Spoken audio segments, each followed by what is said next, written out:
오늘 말씀은 라오스에서 선교하고 계시는 장기선 선교사님께서 해주시겠습니다. 우리 교회에서 섬기고 함께 사역하고 있는 그런 선교사님이십니다. 라오스에서 17년 지금 선교 사역을 하셨고요. 이번에 터키에서 선교 대회가 있어서 지나가시는 길에 교회를 방문해 주셨습니다. 그래서 우리에게 귀한 말씀 전해주시는데 여러분들에게 좋은 시간, 하나님이 주시는 은혜의 시간이 되었으면 좋겠습니다. 우리 선교사님 나오실 때 크게 박수로 환영해 주시면 좋겠습니다.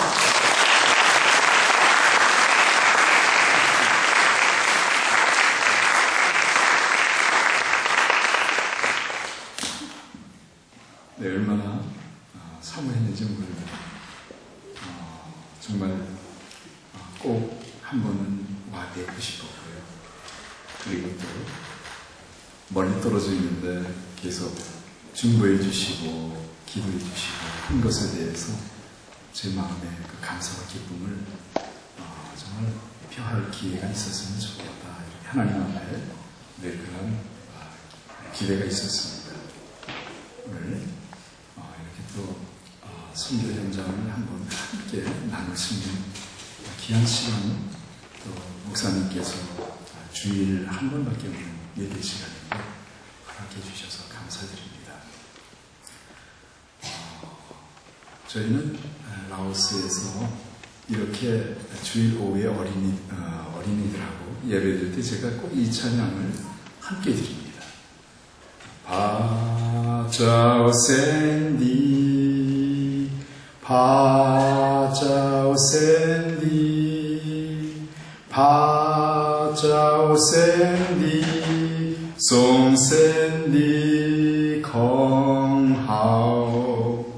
라오스어로 이제 좋으신 하나님, 우리 어린이들과 또 우리 중고등 학생들과 오후에 예배를 드리게 드리는데 21년 전쯤에 이스바덴에 하나님 보내주셔서 단기로 이제 와서 섬길 기회가 있었습니다. 이때 제가 하나님 앞에 장기 선교사로 헌신하는 은혜를 경험했습니다.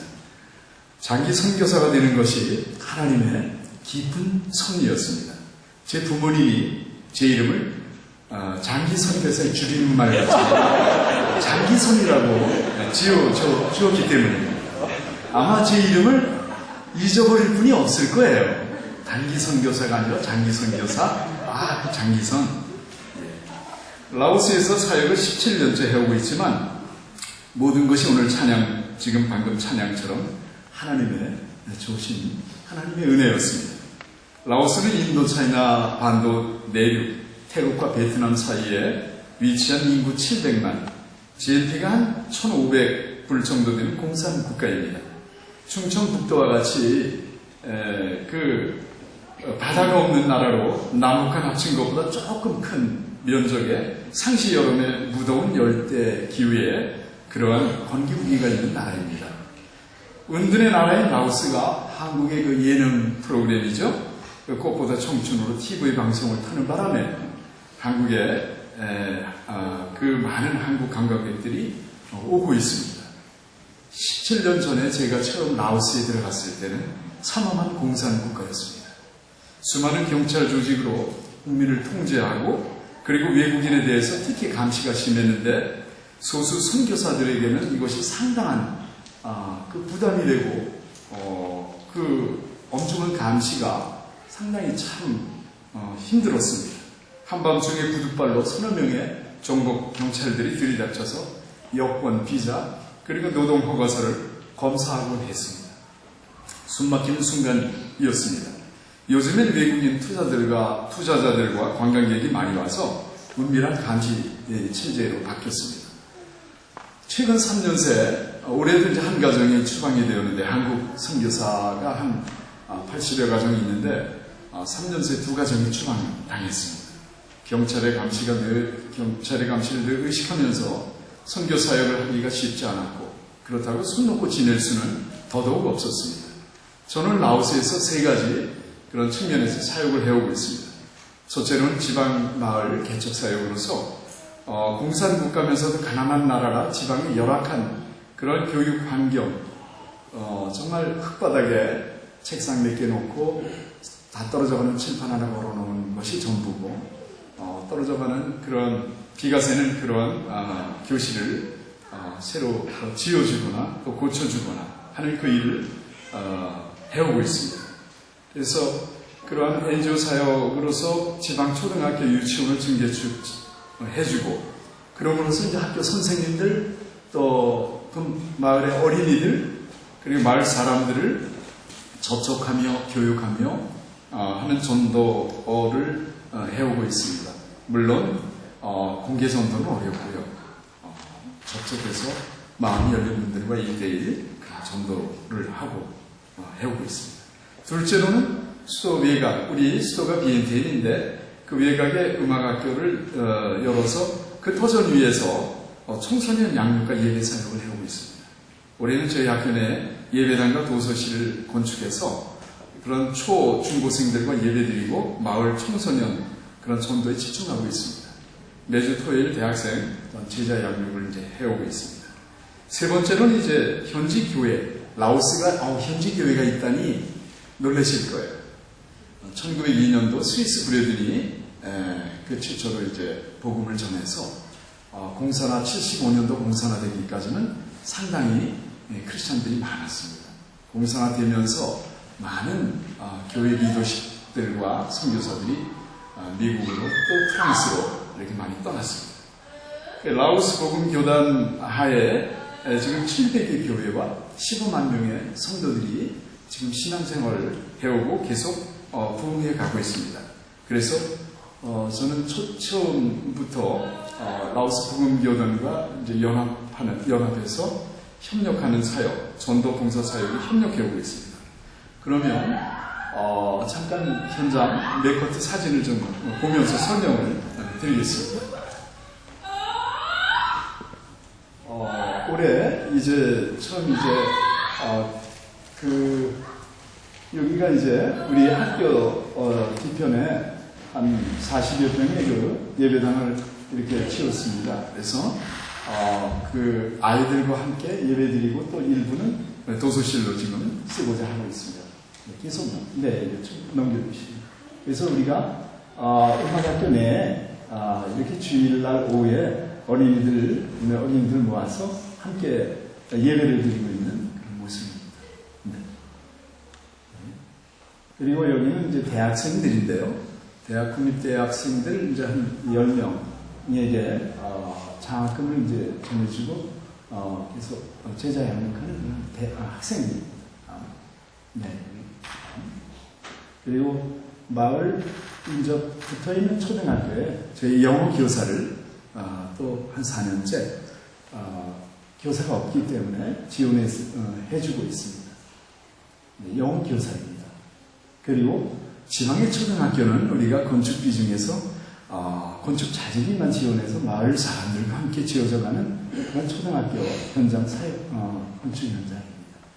교회 팀들이 왔을 때도 이제 이렇게 책상을 고쳐주거나 그리고 또 마을 사람들이 수리하는 그 지붕을 수리하는 그 모습입니다. 이 유치원을 열어서 저렇게 이제 새롭게 유치원을 열었는데 너무 우습죠. 앞에 저 마을 사람들이 만든 근혜입니다. 그리고 우리 대학 청년들이 한국에서 와서 그런 현지 학생들에게 교육하고 하는 그 현장입니다. 그리고 리크레이션하고 체육 활동을 같이 하고 또 한국의 선교팀 중에 미용 팀들이 와서 또 어린이들에게 이렇게 봉사해 주고요. 그리고 이런 놀라운 것은 찐빵 사역을 하는데요.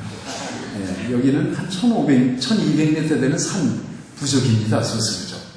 여기까지 이걸 갖고 와서 수백 개 찐빵을 몇 시간 내에 쪄서 마을 사람들 학생들에게 나눠주는데 처음 먹어본 찐빵만 굉장히 감동했습니다. 사람.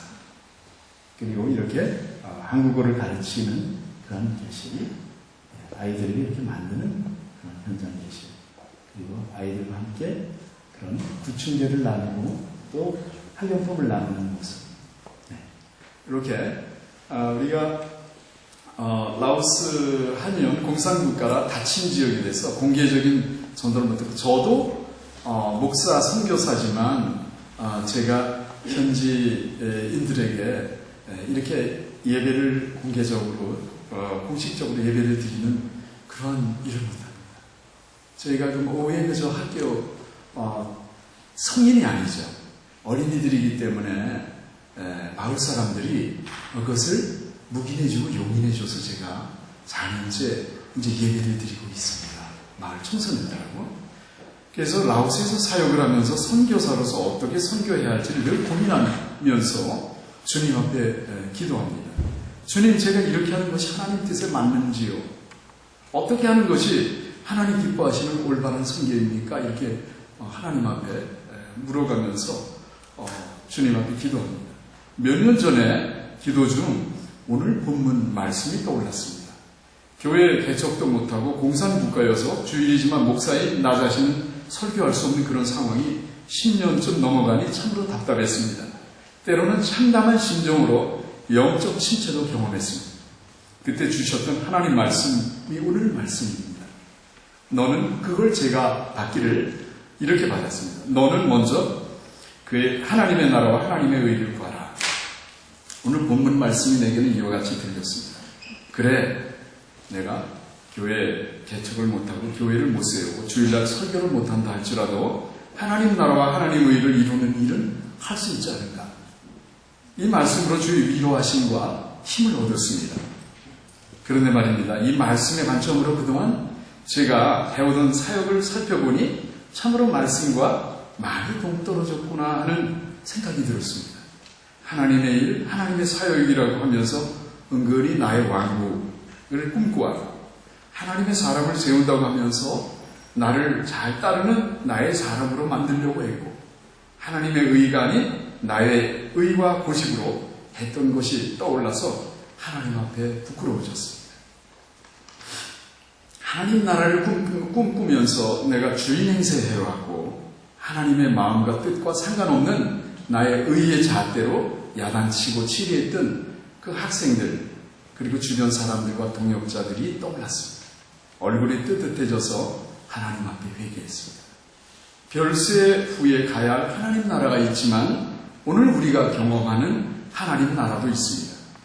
가진 자만이 행복하다라고 하는 세상을 향해서 아니다. 너희의 진정한 행복은 하나님 나라 안에 있다.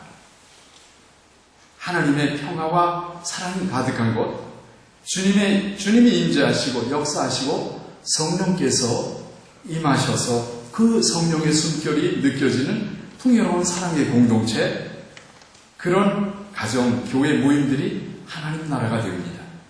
저는 선교지 라오스에서 이런 하나님의 나라를 세워주십사 기도하고 있습니다. 내 가정, 내 이웃과 양육하는 대학생들, 예배드리는 어린이, 중고생들과 이 하나님 나라를 꿈꾸면서 하나님 나라를 경험하고자 우리를 긍휼히 여겨달라고 기도하고 있습니다. 하나님 나라를 경험하고 실천하고 있는 한 청년을 이 시간을 소개할 겁니다. 뚜이라고 하는 청년이었습니다. 뚜이를 처음 만난 곳은 12년 전 국립대학교였습니다. 유일한 국립대학교였는데 제가 그곳에서 언어 공부를 2년간 공부했고 3년 동안 라오스 역사를 공부했던 곳이기도 합니다. 그래서 그 공부를 이제 마칠 쯤 돼서 학장이 저에게 교수들과 한국 사람들에게 학생들에게 한국어를 가르쳐 줬으면 좋겠다 해서 제가 한 2년 반 동안 한국어를 가르쳐 줬습니다. 토요일은 라오스가 선진국이어서 휴일이었습니다. 그래서 토요일날 그 강단에서 전할 수 없는 복음을 우리 학생들 40여 명을 초대했는데 오는 아이들이 한 15명에서 20명이 왔어요. 그래서 삼겹살을 잔뜩 준비하고 김치, 그것을 얼마나 좋아하는지 몰라요. 그래서 삼겹살 바비큐를 하고 또 끝나고 먹고 우리가 복음성가 가볍게 이렇게 불러가면서 복음도 흘러가듯이 살짝 전해봤습니다. 그랬더니 그 중에 관심 있게 듣는 그런 학생들이 몇 있었어요. 그럼 그 학생들만 따로 불러서 걔들에게 이제 사용일을 전하고. 그런데 그 강단에서는 제발 좀 안 왔으면 학생이었어요, 뚜이는. 왜냐하면 한 400km 떨어진 시골 출신이라, 말도 어느 했고, 또 우리 외국어에 대한 실력이 너무나 떨어졌기 때문에 발음이건 모든 것이 너무나 처져서 안 왔으면 하는 학생인데 매번 앞자리에 앉았어요. 그리고 토요일 날도 오고, 복음도 잘 듣고, 해서 일대 그 성경 공부를 계속했습니다. 근데 마가복음 9장에 나오는 그 변화산에서 내려왔을 때 고치 제자들이 못 고쳤던 그 귀신 들린 그 아이같이 그 정말 거품을 몰고 부르는 그 아이같이 자기 동생이 고향이 15살인데 3년 전부터 그랬다는 거예요. 그러니 제가 선교사하면서 그건 2000년 전의 역사지 지금은 나는 그건 모른다 이렇게 할 수는 없잖아요. 그래, 그 전에 역사하셨으면 우리한테도 지금도 주님이 역사하실 거야. 우리 기도하자. 그리고 기도 부탁을 사방에 하고 기도했어요. 한 달 후에 방학이 되어서 고향에 갔는데 갔다 와서 하는 얘기가 자기 동생이 낳았대요. 그래서 언제 낳았냐고 물어봤대요. 엄마하고 동생하고만 산속에 사는데 거긴 아주 두메 산골이었어요. 한 달 전에 낳았대요. 우리가 바로 기도하기 시작했을 때 귀신 들린 그 동생이 낳고 거기 교회도 없고 아무것도 없는데 그래서 그 엄마가 그 동생과 함께 예수 믿게 되고 그리고는 뭔가 좀 성경 공부를 해서 믿음을 가질까 했는데 이 뚜이가 뒤집혔어. 하나님의 역사가 이런 거구나 하더니 그러더니 기숙사에서 우리 집에 들어와서 살기 시작했어요. 졸업할 때까지. 그리고는 이제 대학교를 졸업하면서 교생 실습을 나가는데 우리나라로 얘기하면 서울대학교 같은 서울고등학교 같은 그 학교의 교생 실습. 백과 지위가 없으면 당정 국가 아니에요. 그런데 교생 실습 못 나가는데 얘가 나가게 된 거예요. 그리고는 그것을 교생 실습을 나가면 고등학교 전국에 자기가 가고 싶은 데는 갈 수 있는, 가르칠 수 있는 그 자격이 주어집니다. 그런데 졸업하고 나서 뚜이는 그러질 않았어요. 출세, 신분에 상승할 수 있는 출세를 포기하고는 자기 마을 두메산골 거기 그쪽으로 들어갔어요. 들어가더니 아이들 그 공부하기 어려워하고 밖에 나갈 수 없는 그 아이들 60여 명을 헛간에다가 자기의 칠판 걸어놓고 가르치기 시작했어요. 거기에는 교육청에 손길이 미치지 못하는 선생님들이 너무 산골이어서 안 오는 그런 마을이었어요. 그 아이들에게 복음을 가르치면서 3년 후에 저를 만났어요. 만나더니 대뜸 아짜니 목사님인데 하여튼 자기가 3년 동안 200명 전도했다. 그리고 4명에게 세례를 했다. 야, 너 목사도 아니고 신학 공부도 아니고 네가 어떻게 세례를 했냐? 그러지 말고 그런데 제가 잘못한 거예요. 사도행전에 보니 빌립 집사가 1번 4시 세례했더라고요. 그렇게 하고 그 일을 하면서 이번에는요. 그 교육청에서 감동이 되어서 그 사례비도 주고 책도 주고 그리고 마을 사람들 같이 십시일반에서 교실을 새로 짓고 있다고 합니다. 한 사람이 예수 그리스도를 바로 영접하니까 예수 그리스도를 온전하게 정말 참 구주로 믿으니까 이런 역사가 일어나요. 자기의 사회에 출세할 수 있는 그 기회를 포기하고 더 많은 생명들을 보고 그들을 긍휼히 여기면서 그들을 교육하고 그리고 그들에게 정말 참 복음을 전하고자 하는 이 결단, 이것이 결코 우연이겠습니까? 우리가 정말 예수 그리스도를 믿는다는 것, 그것은 하나님 나라를 꿈꾸며 그것을 이루고자 하는 열망을 그것을 우리가 실행하는 그러한 은혜가 우리에게 임합니다. 그런데 하나님 나라를 이루는 데는요, 반드시 하나님의 의가 필요합니다. 하나님 나라가 겉에 틀, 구조라고 하면 하나님의 의는 내용입니다. 하나님의 나라가 하드웨어라고 하면 하나님의 의는 소프트웨어입니다. 하나님의 나라가 몸이라고 하면 하나님의 의는 영혼입니다. 하나님의 나라와 의는 함께 갑니다. 왜 굳이 주님께서는 하나님의 의를 말씀하실까요? 하나님의 나라가 위선이나 우리의 탐욕으로 왜곡되는 것을 경계하고자 합니다.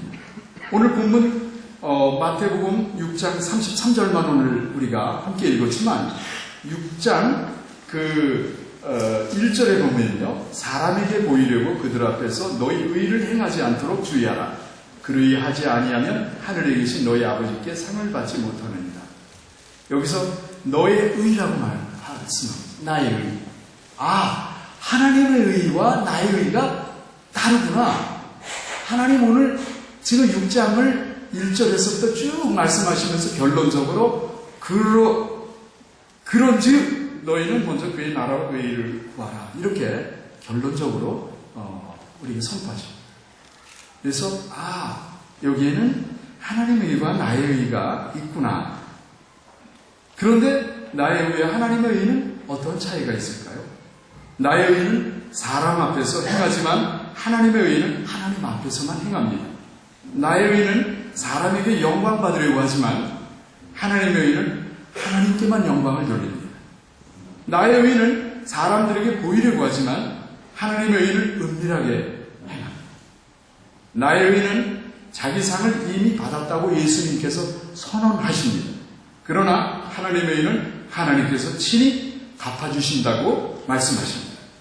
나의 의는 정치적인 의도가 있지만 하나님의 의는 오직 믿음으로 행합니다. 하나님의 의를 조금 더 살펴보면 하나님의 의는 하나님의 약속과 명령에 대한 우리의 반응에서 알 수가 있습니다. 하나님의 약속과 명령을 순종하면서 준행하면 의로운 것이고 거슬러서 거부하고 불순종한 행동이 불의한 것입니다. 이것은 하나님의 의의 법정적 의미라고도 합니다. 아브라함이 여호와를 믿으니 여호와께서 이를 그의 공의로 여기시고 창세기 15장 6절에 이렇게 말씀하고 있습니다. 아브라함의 그 믿음을 정말 받아들일 수 없는 상황을 아브라함이 믿었을 때 주님은 의롭다고 하셨습니다. 하나님께서 우리를 자녀와 백성으로 삼으셨습니다. 하나님께서 우리를 긍휼히 여기시면서 한없이 사랑하십니다. 우리는 그런 하나님을 순종하면서 사랑합니다. 이것이 하나님과 우리의 의로운 관계입니다. 사랑과 신뢰의 의로운 관계가 성립되는 것입니다. 그리고 이 하나님의 의로운 관계는 이웃과의 관계로 확장되어 나갑니다. 마태복음 22장에는 가장 큰 두 계명을 주님이 말씀하시면서 말씀하십니다. 너희는 마음을 다하고 목숨을 다하고 뜻을 다하여 주 너희 하나님을 사랑하라. 둘째는 그와 같으니 하면서 내 이웃을 내 몸과 같이 사랑하라. 여기서 연결사 39절로 나오는 둘째는 그와 같으니 라고 말씀하는데요. 그것은 의로운 관계가 하나님과의 관계만 의지하지 않고 이웃과의 관계에서 동일한 하나님의 의가 적용된다는 그러한 말씀으로 주님이 말씀하십니다. 즉 다시 말하면 이웃과의 의로운 관계가 하나님과의 의로운 관계의 중요성과 비중에 있어서 하나님을 사랑하는데 목숨을 다하고 뜻을 다하고 마음을 다하는 그 의로운 관계, 그것만큼 비중과 중요성이 동일하게 이웃과의 관계에서도 동일하다. 그와 같으니 라고 하는 것은 그 의미가 담겨 있는 것입니다. 그런데요, 부끄럽고 교만하게도 저는 제가 아주 의롭다고 스스로 여겼어요. 선교사로서 제가 선교지에 갈 때 나는 준비된 사람이라고 이렇게 스스로 인정했고요. 그리고 그런 자부심으로 선교지에서 살았습니다. 그런데요, 10년쯤 지냈을 때입니다. 그동안 선교사로서 겪을 수 있는 모진 경험도 했습니다. 선교 후원이 중단되었고요. 그리고 도둑과 사기도 당해봤고요. 그리고 댕기 열병으로 3번이나 고생을 해봤고요. 또 현재 위협과 또는 영적 침체를 깊이 경험했습니다. 이렇게 10년쯤 지나니까 지쳐서 저도 모르게 하나님 앞에 이렇게 투덜댔습니다. 주님, 이게 뭡니까? 이게 뭐예요? 이렇게 투덜댔어요. 어느 날 밤입니다. 잠을 잘 수 없을 정도로 참담한 마음에 기도한다고 무릎을 꿇고 앉았지만 울음만 북받쳐 올라서 기도인지 흐느낌인지 분간이 안 되었어요. 시간이 한참 흘렀습니다. 깊은 밤 잠잠한 가운데 마음속에서 울리기를 너 자신의 마음과 행동을 달아보거라 하는 음성이 들렸습니다. 그런 동시에 저의 추악한 그런 욕심과 교만과 온갖 이기심과 자만이 가득 떠올랐습니다. 지금껏 했던 잘못된 행동이 주마등같이 흘러 지나갔습니다. 저의 잘못된 죄악을 깨닫고 눈물을 밤새 흘리면서 회개의 기도를 드렸습니다. 그런 회개의 시간이 지나자 주님께서 위로를 해주시는데요. 얼마나 따뜻한지, 그리고 얼마나 사랑으로 품어주시는지, 또 나를 얼마나 긍휼히 여겨주시는지 그 감사와 기쁨으로 제 마음이 가득 차고, 그리고 나서 정말 그 주 예수 그리스도의 그 은혜와 사랑이 얼마나 놀라운지, 아버지 하나님의 사랑이 얼마나 좋고 풍성한지, 제가 정말 청년 때 영락교회에서 다시 구원의 확신을 갖고 하나님 앞에 눈물을 흘렸을 때보다 더 많은 눈물을 흘리게 되었습니다. 나는 선교지에서 주님의 은혜와 사랑에 감격해서 이런 감사의 눈물, 이것을 하나님이 주신 것이 저에게는 크신 은혜였습니다. 이제껏 잘난 척하며 살아왔던 것은 지난 시간으로 좋겠습니다. 이제는 하나님 나라를 꿈꾸면서 나 먼저 하나님의 사랑과 의를 나의 이웃인 라오스 사람들과 나누기로 다시금 새롭게 결심했습니다. 어떻게 하면 나의 의가 아닌 하나님의 의로 하나님과 라오스 사람들을 사랑할까 하는 것이 저의 사명으로 받아들여졌습니다. 오늘도 저는 주께서 주신 선교 사명을 감당하며 달려갑니다. 우리 교회 사랑하는 성도 여러분, 선교는 나와 따로 떨어져 있는 것이 아닙니다. 우리가 사는 현장에서 하나님 나라 확장과 하나님의 의를 구하는 우리의 삶이 곧 선교가 됩니다. 단지 이웃이 내 나라뿐만 아니라 먼 나라에 사는 이웃에게까지 하나님의 사랑과 하나님의 의가 전해지도록 힘쓰는 것이 곧 선교입니다. 이 일에 동참하시기를 주님께서 원하십니다. 그럴 때 오늘 말씀처럼 이 모든 것을 너희에게 더하십니다. 우리 필요와 우리가 바라고 우리가 살아가면서 늘 정말 달급해하는 그런 것들 주님께서 인내하시고 이 모든 것을 너희에게 더하시리라 라고 약속하십니다.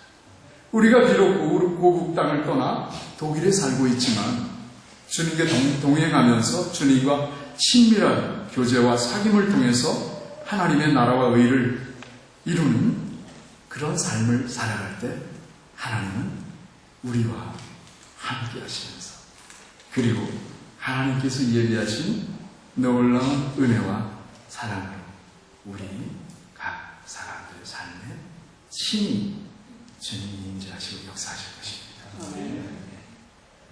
그래서 하나님의 나라의 의를 이루는 우리 교회의 모든 교민을 간절히 소망합니다. 기도하시겠습니다.